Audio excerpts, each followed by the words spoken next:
And Adrex doesn't understand why. Adrex, you're being rude. Stop it. I don't be rude. You're being rude. Are you guys taking a short rest before setting out? That seems like a very good idea to do. Go ahead and take the benefits of the short rest. Red. Over the course of the rest, the Duchess tells you... Sorry, let me get my map back up here. Photoshop don't. Oh no, Photoshop, why? The worst. Are you done with these D10s, McDohl? Yep. Okay. Just picture Burkhardt shaking his fist going, Adobe! Right? She turns to Red. She tells him that between here and the Warrens are about a day and a half travel through marshlands along the banks of a very large lake called the Lake of Snails. She asks if he's familiar with the Yuan-ti that live there. They would have white, milky scales. My people call them the swallowers. That sounds Raazu Pleasant. Raazu laughs very insensitively. No, I don't. You know what snakes do to rats, don't you? Yes, I know. They No, literally swallow them. so. On a scale of 1 to 10, how scared is Bert? Like, okay, how much bigger or smaller than me is the rat folk? She's about Birdie's size, because rat folks are small humanoids. And Okay. she looks like she's maybe even smaller than the other rat folk you've met. They do vary in size quite a bit. She maybe tops out at 2 feet. She's fairly small. Oh. Suddenly, I don't want to go up to this place. Can we go around? She tells you she knows where safe trails are, but she says if we do encounter these people, you will have no hesitation in assisting us fight them off. You would turn a blade against your own blood, your own kin. Raazu looks at Red and then grimaces a little bit before saying, I think Red would leap at the chance to kill any of his own kind. You muted, Destil? Red just sort of blinks at her and looks. That might be overstating it a bit, but there's certainly no blood law. I'm not going to go out of my way, but if any of the slaving scum are in the area, we could always make. We'll go a little out of our way. Raazu grins a little bit at the word slaving scum. Birdie clutches his bow and is like, nobody's going to eat me.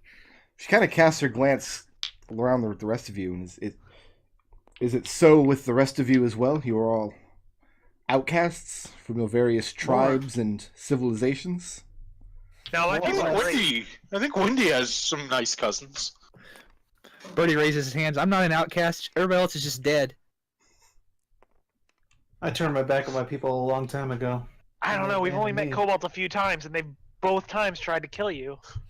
Yeah, but they were not... Like, they had nothing to do with me. My sire's an asshole. And when she sees Adrex speak so bluntly like that, her eyes... She gazes downward, but she doesn't say anything in response. You can tell that she's not a big fan of Adrex's just blunt and brutish way of speaking.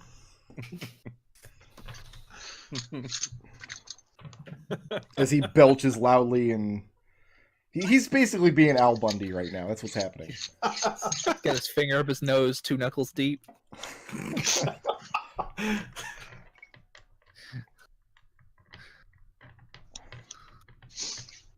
Hey, so That's go ahead and a take line, the though. benefits of a short rest. You have about a day and a half journey through the marshlands. Okay. Are you going to make this journey during the day or during the night? Right now, it's getting on to be about evening. The sun will be setting here in another hour or two. I'm fine with it night. How does she feel about the travel? Day or night? What's her preference? She says that it's her preference to travel at night, but she was attempting to travel with great haste. Okay, then yeah, leaving sooner is probably the better idea then, if she's in a hurry. I mean, do we even need a long rest tonight? Like We I can- said, if it's only a day and a half away, we can make the trip. Yeah.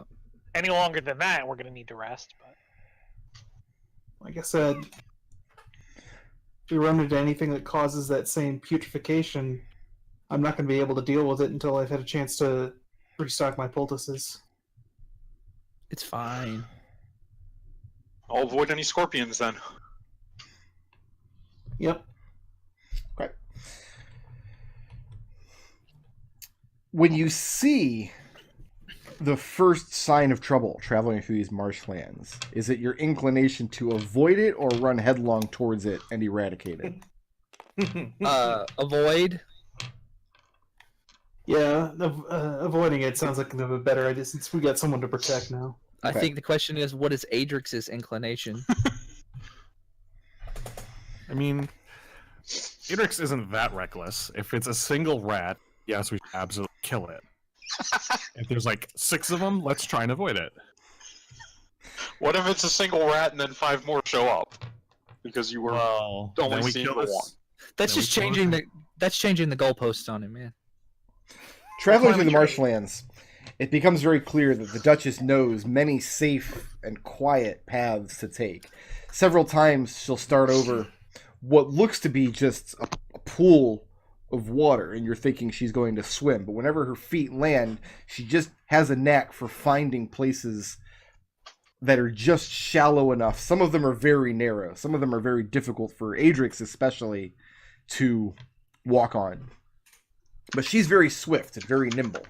And it's often that she has to stop and wait for the rest of you to catch up. And from time to time, you do spot evidence of Yuan-ti in the area. Red, you become aware of some of their stonework, their markings in the area. You circle very far off to the east, much further than you probably would have without a guide. And she tells you that this is to avoid some of their settlements and some of their outriders. Red just nods. And then eventually... Nope, I have to go to immigrant.com. Orc. I'm glad that my dog cannot hear that barking. He's not wearing headphones. I mean, this dog has some pretty big ears.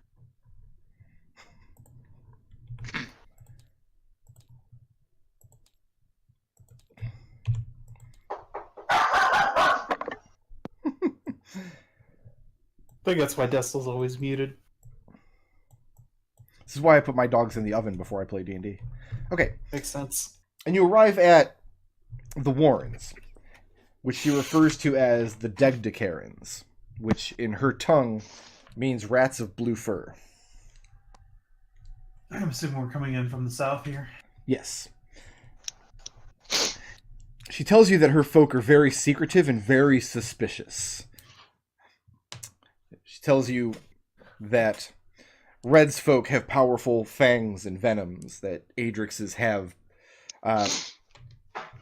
burning breath and tough hides, but that her people need to rely on cunning, being very small, being very quiet. That is the key to their survival, and it is these things that she hopes to help instill in this warren upon their arrival. I'm Their first so bad at inclination- those things. She's noticed. She tells you that their first inclination will be to turn you away for their own safety. That they have many means of doing this, involving traps and hidden roads leading up to the warren, that she will see you safely through. Probably when you arrive at the warrens, they will convene a group of their elders to hear you, and that she will tell you of her experiences on the road, but that it will be up to the lot of you to make your case that you're deserving of their hospitality. Before she brings you on this path, she tells you, or rather she inquires, in the case that they decide to turn you away. And she looks very, very worryingly at Adrex's 70 weapons that he carries. I have your word that you will not bring violence to these people.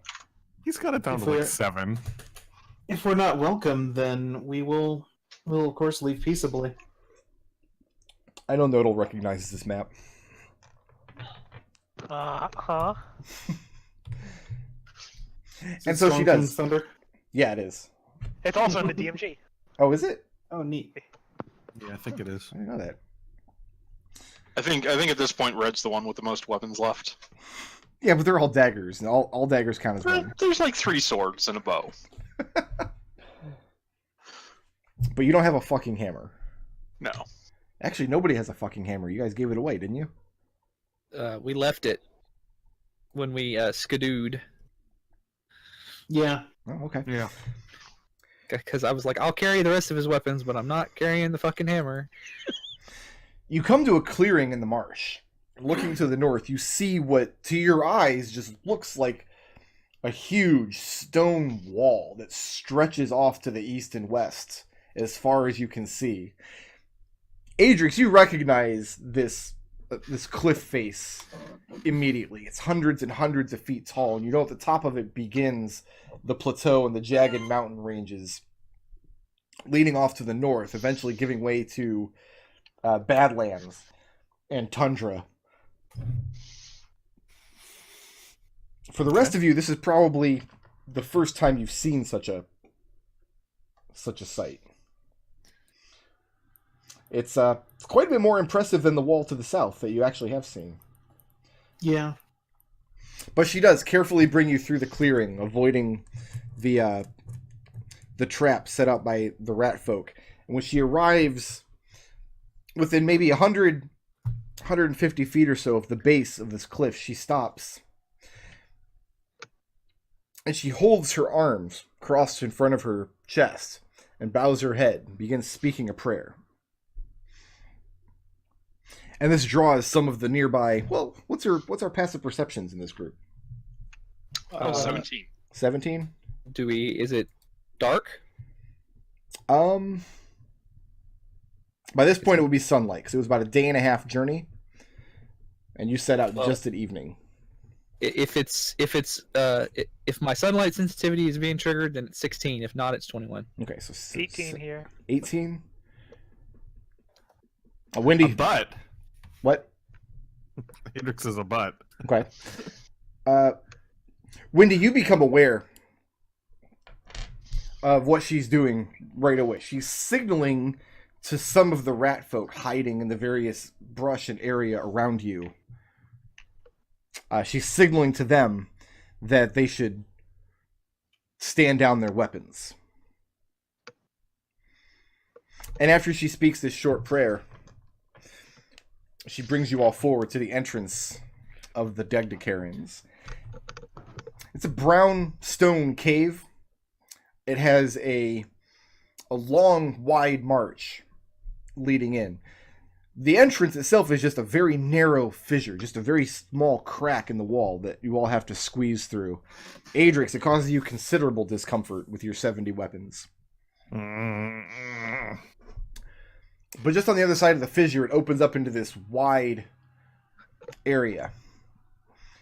Which, again, she leads you through, being very careful to deftly maneuver around the various traps, the rock falls, the pitfalls that are set up, the snares.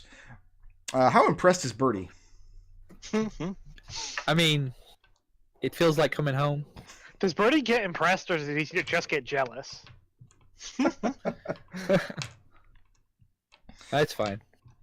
7 out of 10. And then she brings you in through the south here, through this entrance. And as you come in, you hear bowstrings going taut as snipers stationed up on these ledges are positioned to cover the entrance. I did erase a lot of the labels on this map, but I decided to leave some helpful ones. So, this is mud. Yeah. And this here's a ledge. Okay. Okay. This is a boulder right here. That is a very. That is I want to very be clear here. bold. All twos are ledges. Yes. Yeah, ledge is just indicating what twos indicate. Yeah, this is a stalagmite. And that is definitely the coolest of water that I have ever seen. I think it would have been funnier though if I just erased all of the labels, just except for boulder, just so you knew that that's what it was. I once used a map that only had one tree labeled with tree, Mm-hmm. and so I had it be a plant monster pretending to be a tree. Perfect. All right, so here comes the mud monster. There's dim light in this cave. It's very cool when you step inside, and there's no fire. There's no orange light at all. Instead, what they're doing to illuminate the place is using bioluminescent fungus, the likes of which you've seen before in the Underdark, which is much, much deeper than here. But no open flames that you can see. The side effect of this is you can't see the top of the warren. You don't know how tall it actually is. Windy, it's outside of your perception as you step in and billow your cape. So it's pretty big. At least in the entryway it is. Even with 60 feet of dark vision? Well, that's exactly the same as Windy's vision as well. Oh. So yeah, 60 feet of dark vision, you can't see where the ceiling is in this wide open gallery that you stepped into. At the base of these ledges where these archers are standing, you see where wooden palisades are put up with long, sharp, metal-tipped spikes at the end, standing all in front of them. The center of the cave is just a large mass of rocks and stalagmites. And sure enough, a small group of rat folk, these little humanoids, are coming towards you as you enter. We'll let the Duchess make the introduction. And she does. She gives the rat folk your names. And she tells Wait, you... which name does she give for Windy? Windy. Oh, that's BS. She can't pronounce your name because she can't whistle. She should practice. She's been practicing with her on the way up. She gives them your names. She tells you that these are 2 of the 16 elders of this warren, and that she entrusts you into their care. And she maybe not glares. She's not so uncouth as to glare, but she does give Adrex a fairly stern look, as though to reinforce that he's given her his word. And as she moves forward towards the elders, many ratfolk children kind of come out of the darkness at every angle, overjoyed to see this woman, and they disappear off into the distance away from you.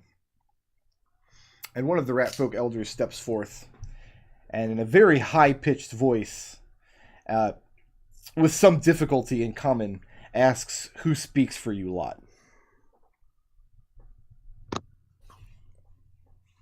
Raazu glances at Red.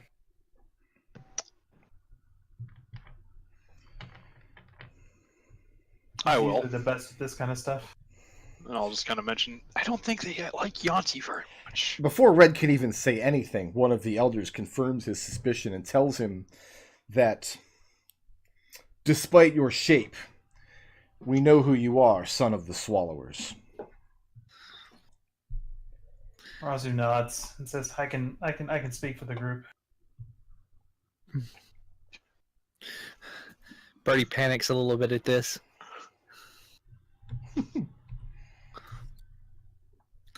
Starts having war flashbacks. So, Raazu, you're asked who you people are and what you want in their lands.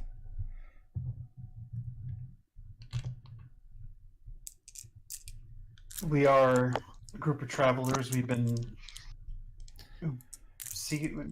seekers of knowledge and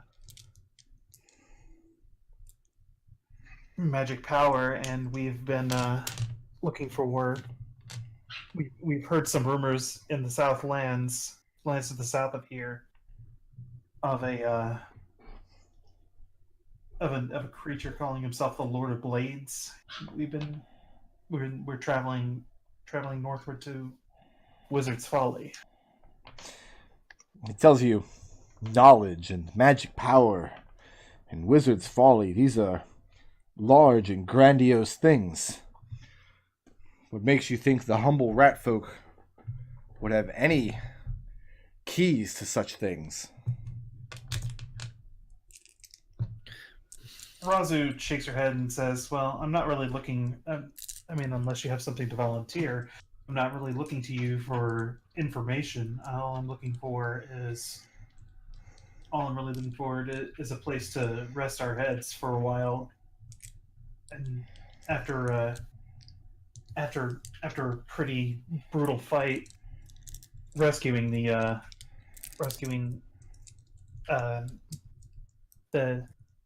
Duchess. Duchess. His Red eyes just get gives you a big thumbs up. Doing great, buddy. his eyes get really narrow as it seems like he's chewing over your words. He says, while within our walls, you will relinquish your arms. Raazu looks to the others, nods. The elder calls back something in ratfolk. Before long, a particularly large ratfolk specimen coming from over this direction comes around. And he's making a considerable amount of noise because he's wearing metal boots, a chain mail, and some kind of ill-fitting tabard over that, clearly taken from a much larger creature. And on his back, he bears a battle axe. And he comes forth. And indeed, the rats of this warren do have a very slight blue tinge to their gray fur. And as long as we've as long as we get this stuff back when we're ready to go, then you'll get no trouble from us. The large armed rat folk gives you a big toothy grin. And he introduces himself as Sizz. And he nods. He says, don't worry. You'll get it back, every coin. What are they taking? The elder has asked you to relinquish your arms, but Sizz seems to think you've brought him coin. Raazu cocks her head a little bit and says, I'm afraid there might be something lost in the translation. I think you said we were going to relinquish our weapons. What's this about coin that I'm hearing? And Sizz and the elder exchange a few more words. Sizz seems to be very kind of flippant about the whole situation, whereas the elder seems to have more gravity to his words. And then Sizz looks back at you. It's my mistake. I meant every blade, of course. Rosa takes a deep breath through her nostrils and then nods. Looks at the rest of the party and says, well, looks like we have a little disarming to do, eh? Birdie starts taking. He unslings his bow and says, "The last time we had to do this, Adrex had to drive a dragon to get us out of this." What language are you speaking when you say that? Common. The elder glances very nervously at Birdie. And he asks what you've brought with you into their realm. Are you hunted by this dragon?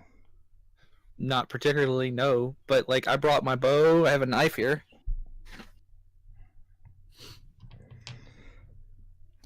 Adrex is biting his lip. Like, no, we're. It's not a lie. We're not hunted by the dragon. No, this is just Adrex not making the situation inherently worse. Does anybody try to conceal a weapon? No. No. Okay. So yeah, we get Red's dozen daggers, 3 swords, bow, 2 quivers. You can tell that the what? When Adrex relinquishes the Feymore, how appropriately sized is it for this rat folk? pretty small even for them. I mean, it's a decent sized weapon for them, but you have to remember that the pixie who wielded it like could have fit in the palm of Adrex's hand. Okay. So, Just I'm a little nervous about this one, so. and you wave bye-bye to your sword. Seems to have ideas, so. But Does he cry a little? Adrex plays along. You can tell that the Elder mislikes this situation, having outsiders inside of his walls at all, but he tells you that the Warren will extend their hospitality for as long as the Duchess vouches your presence. With that, the two elders that came kind of nod to each other, and they head back off in this direction. Sizz and his men gather up all of your gear, gives you a big toothy grin once again. It's a pleasure working with you. And they cart all of your stuff back over to this direction. Raazu looks a little bit angry at this, and then The archers on the ledges no longer have bows drawn on you, and there are curious eyes from every direction all over the Warren, looking to catch a glimpse on the guests, on the outsiders. And then I think we should have Raazu got a turns to receipt. the elders and says, Well, the elders have walked away. okay. Yeah, they told you that you're welcome for as long as the Duchess vouches for you, and then took their Alright. leave. So he said the guy, Ziz, was his name? Sizz. Sizz went back through here. Sizz went back, and his men took your arms back through this opening. The two elders went back through this way towards number 8. Okay. Alright. I guess we just find any old place to hole up for until they send for us, I guess.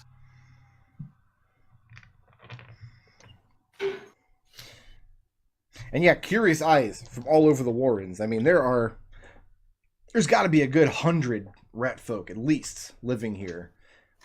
All ages, all sizes. You see all manner of people. A lot of them doing, a lot of them working actually. In one area of the Warren, you see where they have essentially a small plot of farmland where they're growing various types of fungi and mushrooms. You see people working, making tools, sharpening blades. You see ratfolk women hanging up lines of laundry to dry. You hear gossip everywhere. And though you draw a lot of attention, it doesn't feel like it's an inhospitable place. Red tries smiling at the first ratfolk child he sees. Not sure if that's going to just scare him. Probably Yeah, does maybe. terrify him. Yeah, and then maybe Red don't do stops. that. Then Red stops trying to smile at the ratfolk. Yeah, maybe don't do that.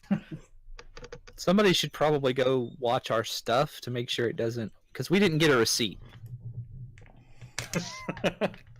Is anybody going to follow after Sizz and his men? Raazu was actually doing that. Okay. Birdie's gonna dig through his pack and pull out some more wind-up toys and go play with the kids. Wendy's already gone looking for the kitchens. Okay. And Red is just left smiling back at a terrified 4-year-old. Red is just taking out a mirror, smiling, like, what am I doing wrong? I What haven't is- seen in Terminator 2. What is Adrex doing? Adrex is trying very hard not to get in trouble. Okay. Wherever there's the least amount of rat folk, Adrex is going to. So Adrex is Birdie- leaving out the way he came. Birdie is trying to bribe the small ratfolk children with the wind-up toys to tackle Adrex. So Adrex, you're just kind of standing near the entrance, kind of awkwardly, trying to not draw attention. Yeah, Okay. that's perfect.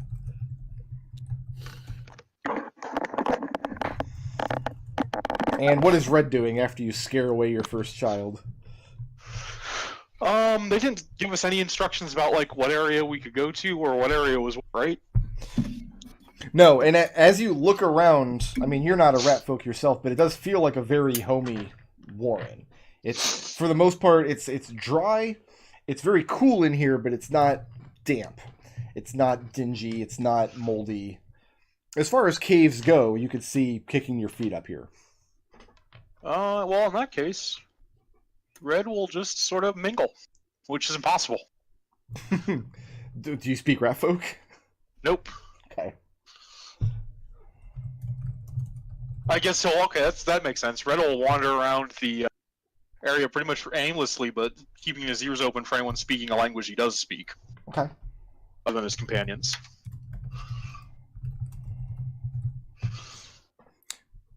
Raazu, were you attempting to catch up with Sizz and his men, or just kind of follow them where they go? I'm going to follow them where they go. Okay. Coming around this corner, you start hearing the sound of running water. And in this area with 5, you see a small pool and a trickle of waterfall running into it. Not a particularly large trickle either. Like, you could hold out like a large coffee cup and probably catch this waterfall. And it just looks like it's coming out of the back of the rock wall here. Mm-hmm. And Sizz and his people have turned north. And as you're getting up here, you hear quite a lot of conversation in this direction echoing off the walls in the rat folk tongue. Standing at that position, there is a large boulder off to your left that seems to be sealing off a passage. And you can tell that the ceilings are quite close in here now that you've gone deeper into the burrows. But a larger room opens up at this point. And for the first time, you see firelight. As there is a like an orange glow coming from inside of 7. A pair of rat folk look around the corner as you enter.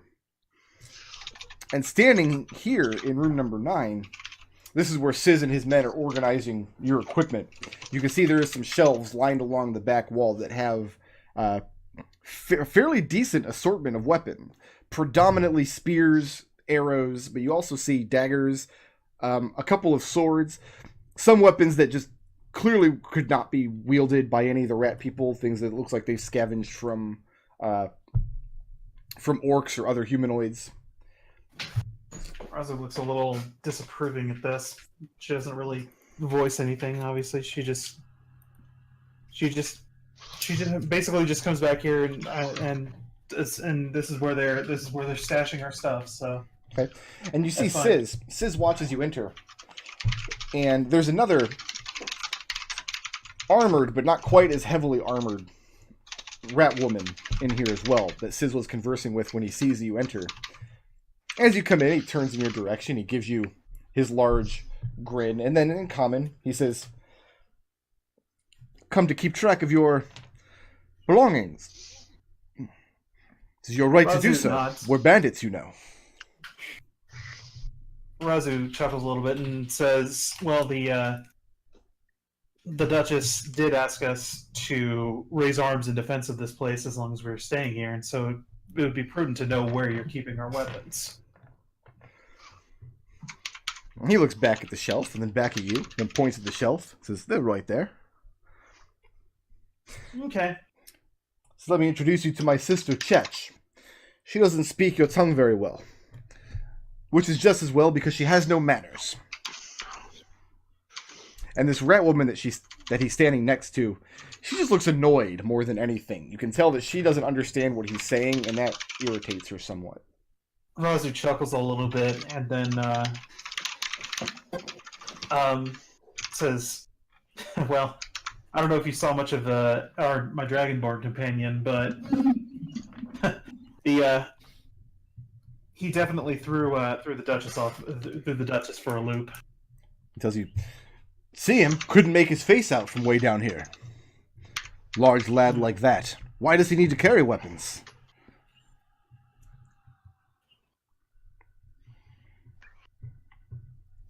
It's what he's good at. He tells you, Okay. "A good mark for us, though. Heavy armor. Very loud, large, big targets. Put a net over his head, he'll never know what hit him." Raazu nods. Yeah, probably. Back in this corner of the room is this conversation. This entrance here, you can see an iron, iron bars in this area between the 2 stone walls, closing off the room beyond. But you can't really make out what's in there.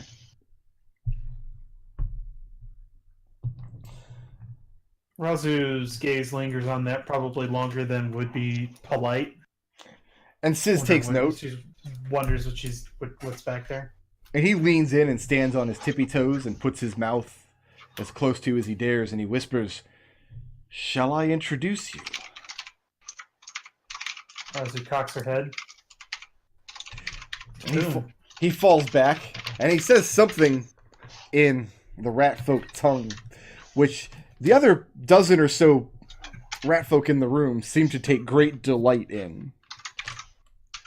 And then he tells you, "I've told them that you have an interest in the white snake." The white snake? Who's that?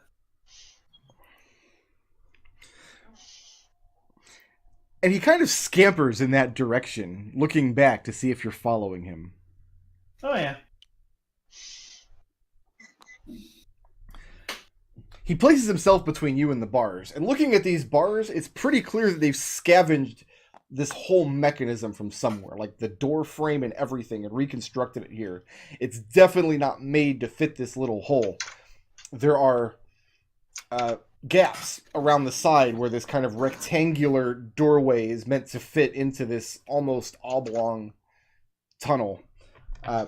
It still seems pretty sturdy, and it has a heavy, rusty lock, which calls one of the other rat folk over, says something to him in their rodenty language. The one he speaks to pulls out a small probe and some metal tools, fidgets at the lock for a second. You hear a click. Raazu chuckles a little bit, having seen Red do this kind of thing all the time. And then Sis reaches out and holds the bar and turns toward you and says, "Are you sure?"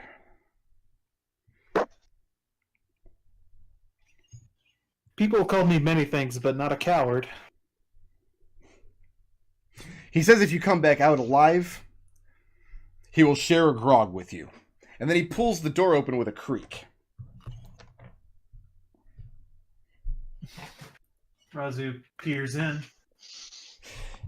Looking in the room, there is indeed a figure in the back wall. Back here. A very large humanoid. Almost, but not quite, Ned Noakes' size. And he's kind of hunched down. You can tell that this man is sickly. You can see the bones kind of poking out in areas, like he's malnourished. He has arms, but they're not arms. They're pale, smooth snakes. And when he glances up at you, his eyes are red in the pale light of this room. Raazu takes in a breath. As she sees this thing.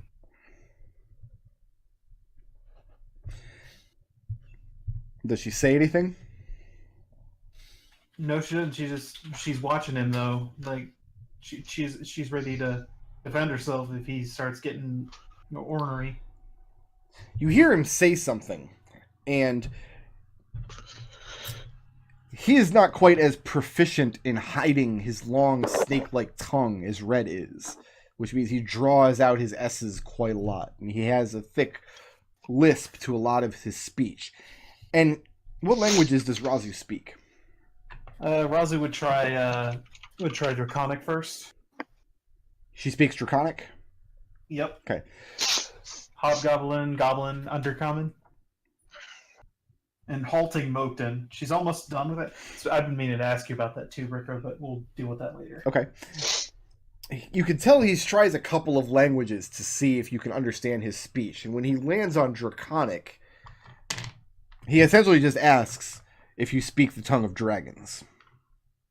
Raazu nods and responds in kind. I do. And he glances towards the door, which has closed with a click behind you. He glances towards the door, then back at you, and says, "So do other ears in this warren." Raazu nods. "Bring me someone who speaks my tongue." He makes no move towards you at all. And looking at this creature, if he was in his prime, he might be deadly. but he's clearly sick, malnourished, possibly injured. He's been here for a minute, you can tell. Raazu takes a deep breath and nods and says in Draconic, I will. Raazu turns around. Has Red Bangs on the- told his companions much about the various types of Yuan-ti from his tribe? Like, would they I know? doubt it. No. Unless they've asked. So, Like, I'm guessing they all assume that all Yuan-ti are purebloods. okay. So has Unless they've anybody actually run into them? has anybody Yeah, ever asked Red? Has the topic ever came up? No, but I imagine that, Snaky Boy, Raazu can only think of one other Snaky Boy in her life, and that's Red, so... So it's very shocking when you're thinking, wow, if Red had snakes for arms, he wouldn't be able to fire an arrow. Yeah, that's weird. Throw it. After that, he just makes not pleasant, but guarded and cordial conversation with you in Draconic. Mm-hmm. He asks your name. He marvels at how rarely the rat people allow outsiders into their domain. Has Red ever spoken much of the Yuan-ti language around Raazu? He probably swears in it occasionally. The only thing I think he can do, and that would be when he's really caught off guard. Raazu, make an intelligence check. Let's see. Intelligence. It's a dump stat, I know. Make it anyway. Yeah, no, it's fine. I didn't quite dump it. I did. Last time I got an ability score increase, it went up. Oh, okay. So, not quite a dump stat, but not gonna turn that 3 into anything useful. That's a 4. Okay. Yeah, he makes very just cordial conversation with you. He does confirm that the rat folk just outside are bandits, that they're highwaymen, that their job is to leave the warren, go out to the plains beyond on excursions. Typically they waylay orc scouts or outriders, but once in a while they'll find traveling merchants or other people along the road, kill them, take their riches, and bring it back to this cave. Raazu strokes her chin for a second and thinks, that's kind of weird that they'd be just going out and doing that when that's not what their Duchess told me of her instructions. He asks he confirms with you that the Duchess has returned. Raazu nods and says, yeah, we brought her here. And he asks why you would believe anything told to you by a creature as treacherous as a rat. When he uses a word for rats or rat folk, he doesn't use a draconic term. He uses a word you're not familiar with, that you barely recognize as being in the Yuan-ti language. You can tell through context what he's referring to, though. Raazu says, well, I served aboard a ship with 2 of them, and they seemed fine enough to me.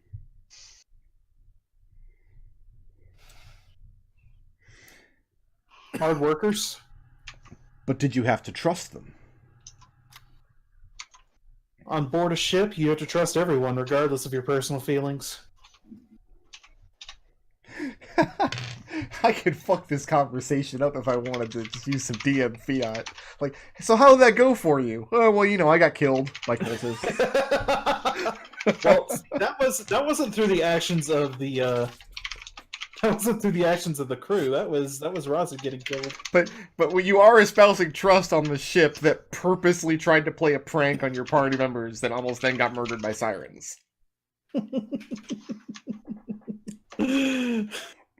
He tells you that he has no interest in ships, but that he would hear of news from the marshlands, from the swamps, the movements of his people.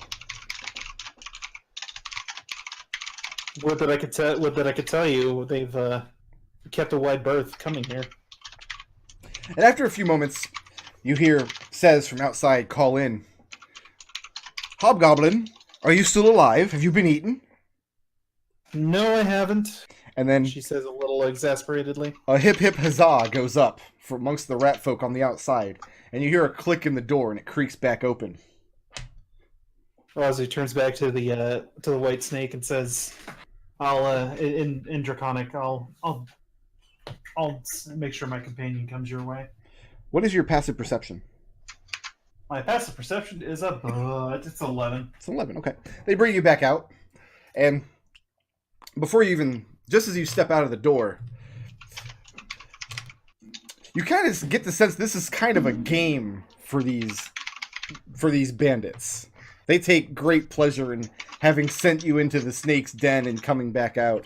And a small tankard is placed into your hand with some kind of liquid in it. When I say small tankard, I mean it's a tankard for a rat folk. So you're daintily picking it up with your thumb and forefinger. And Sez is likewise holding one, and he crashes the two tankards together, and he drinks deeply of his. Raazu drinks of hers. And it tastes like whatever rat fermented grog would taste like. Cherries. Cherries. That's So Birdie, some good gut rot. you're finding a gaggle of children and trying to impress them with clockwork toys. Right. This center area here, this number 1, this is a large commons area. And arranged in a kind of haphazard... Excuse me, I'm burping a lot because I'm drinking soda. In a kind of haphazard circle, you see a collection of small stones, small flat stones jutting up from the ground, which is predominantly soil. 16 of them you count, all of them sitting empty, but lounging around the area are quite a lot of rat folk. Right now, the Duchess stands amidst the center of the circles, and a great number of rat folk children are around her. And as you approach, she motions to you and says something in the rat folk language, and almost at once, all of the children turn and look at you with wide eyes. And the Duchess tells you that she's just informed them at your marvelous aim with a bow, which is a skill that my people hold in high esteem. Birdie nods. Says, and then he reaches in his pack and pulls out a couple of toys. Puts them on the ground. Which the children marvel over with great delight. He winds up it's a like a tin rat that rolls across the ground and winds it up, and then he winds up a turtle that spins. A couple of the children, I mean, none of them speak common, obviously, and the Duchess just kind of watching the spectacle. The children clap their hands and sing as you're delighting them with toys. Make a wisdom check. Okay.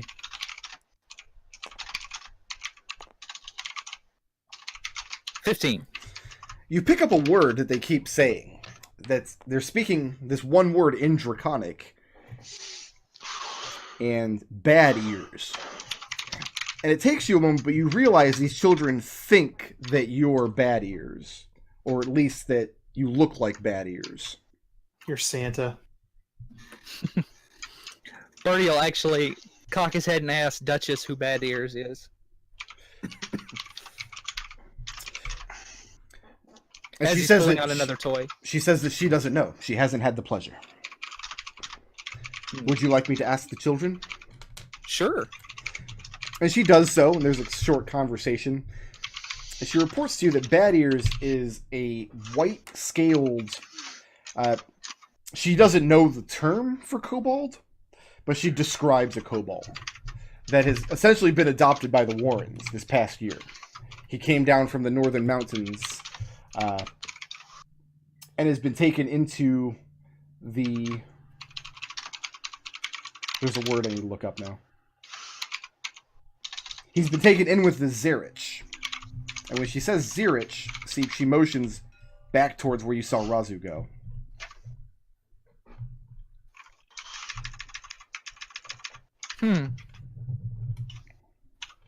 Okay. Well, Birdie will put one more... Are you paying toy any on the attention to where these toys are at any point? No, he's giving them to the rats. Okay, 'cause that's good, because they were going to take them, because they're rat folk. Yes, and he puts down... he puts down a duck that hops. Okay. And then he... Birdie wanders off to where they said the other kobold was, which you said was over here. Yeah, it's in the area where you saw Raazu leave towards earlier. Okay. Red. Mm-hmm. Wandering about, keeping your ears open for other languages.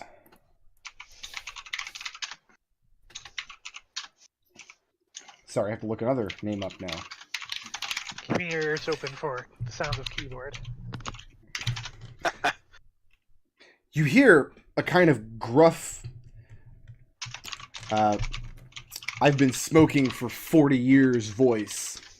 As you make your way kind of north, around the commons area, up to this part, coming from further north than that, Mm-hmm. in the Yuan-ti tongue,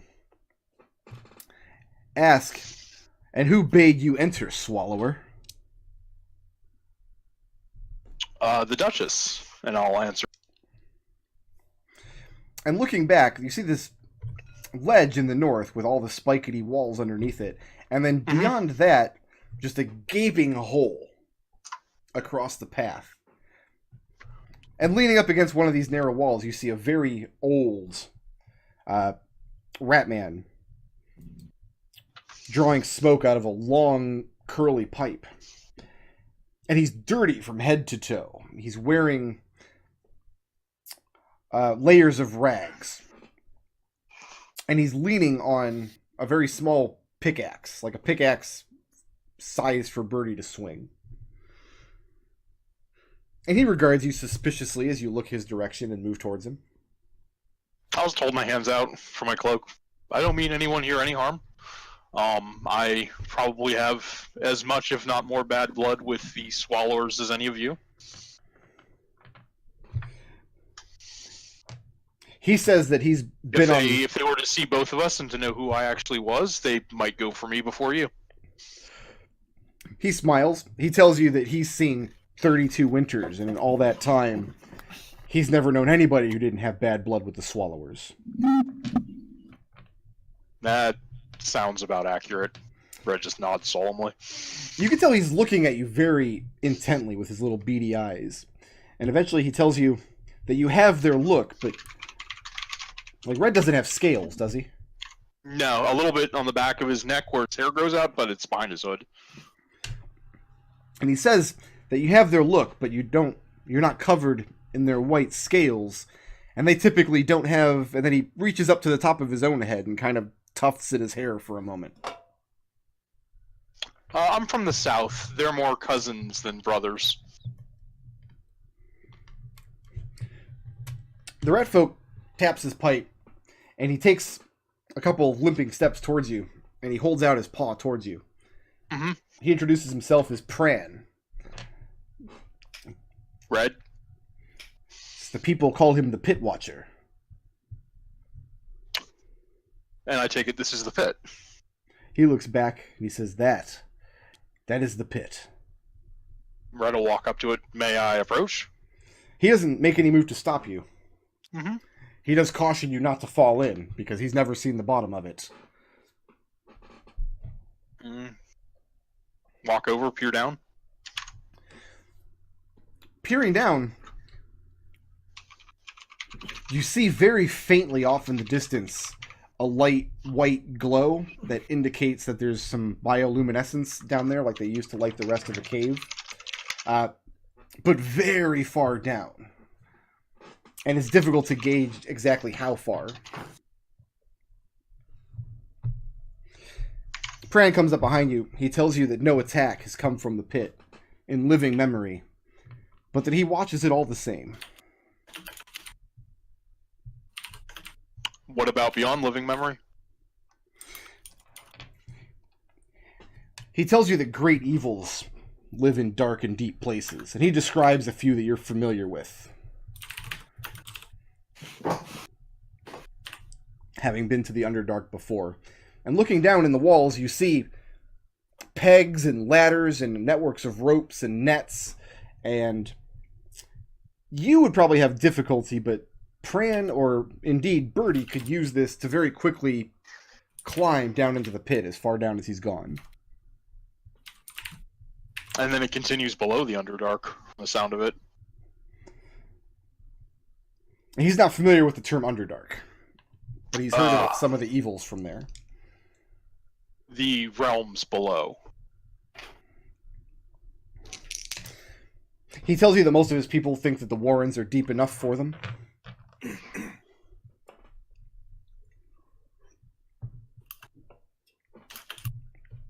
He points at this road on the other side of the pit. Mm-hmm. And looking over, you see it does continue north, but after 30 or 40 feet or so, it's completely blocked off with stone, packed soil, and reinforced with wooden struts.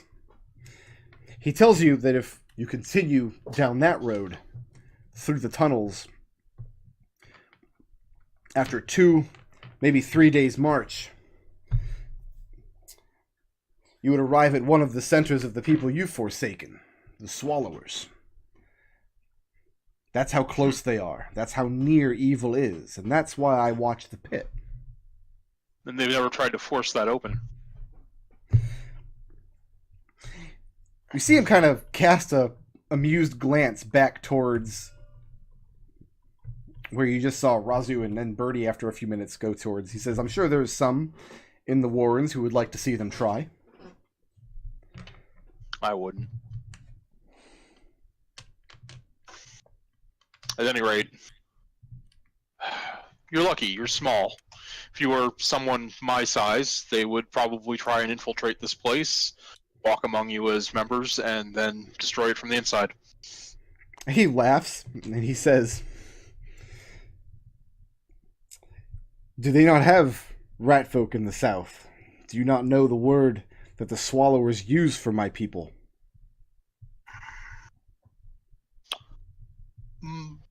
Where I come from, you're mostly used to dig tunnels and clean out warrens, middens. He tells you that's very gracious of you. And Red has a pretty disdainful look on his face at that. He tells you that the Swallowers term, and then he uses the Yuan-ti word for food. Mm-hmm.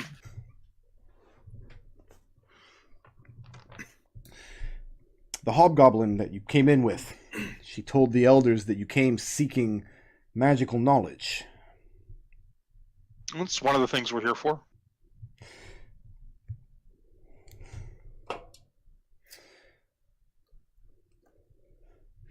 He packs his pipe again, brings it up to his lips.